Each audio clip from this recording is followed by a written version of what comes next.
আবরার ফাহাদ একক কোনো ব্যক্তি নয়। আবরার ফাহাদ কোটি বাংলাদেশের স্বাধীনতার প্রতীক।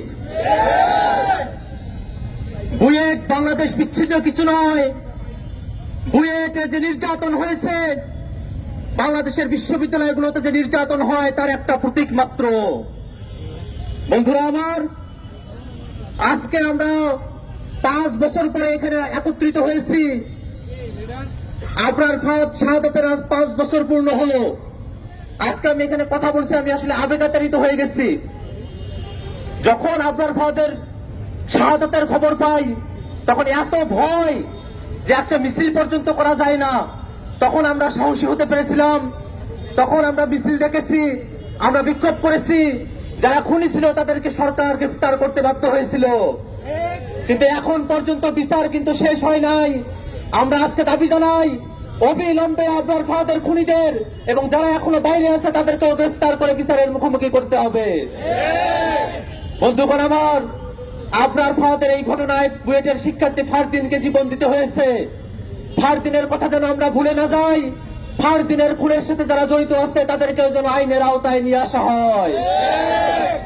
বন্ধুগণ আমার, আমরা 2020 সালে 8 স্তম্ভ করেছিলাম। 8 স্তম্ভে আমরা 8টা কথা বলেছিলাম।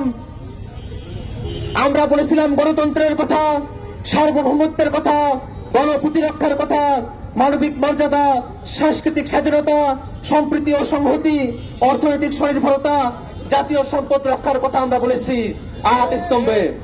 বন্ধুগণ আমার, বাংলাদেশের মানুষ কোন দেশের আগ্রাসনকে এ দেশে কোনোভাবেই প্রশ্রয় দিতে পারে না।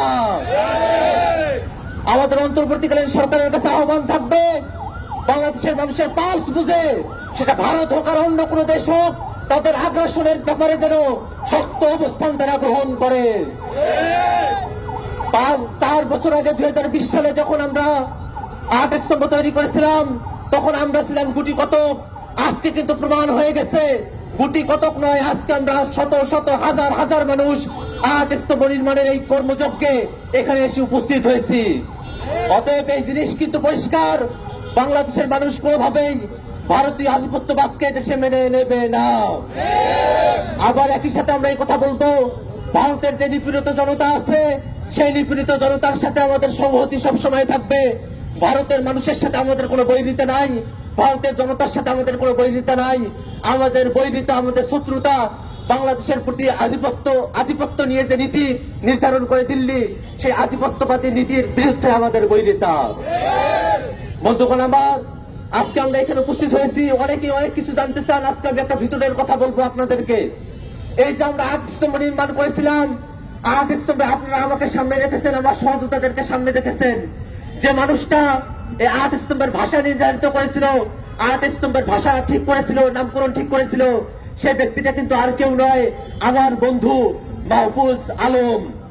এবং এই 8 স্তম্ভকে যারা জেগে রেখেছিল মানুষের হৃদয় পটে, সেরকম আর একজন ব্যক্তি হলেন চিন্তক ফরহাদ মজহার ভাই।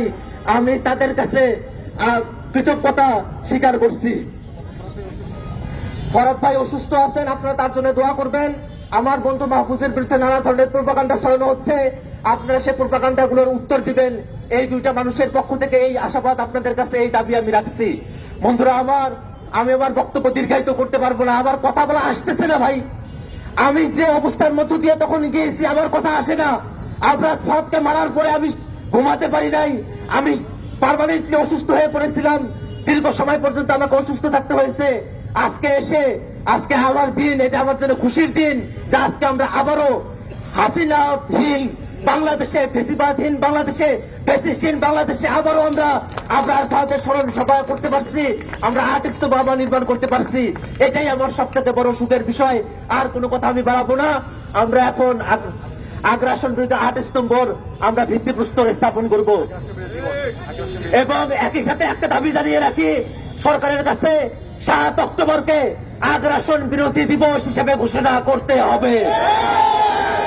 7 অক্টোবরকে রাষ্ট্রীয়ভাবে আগ্রাসন বিরোধী দিবস হিসেবে ঘোষণা করতে হবে।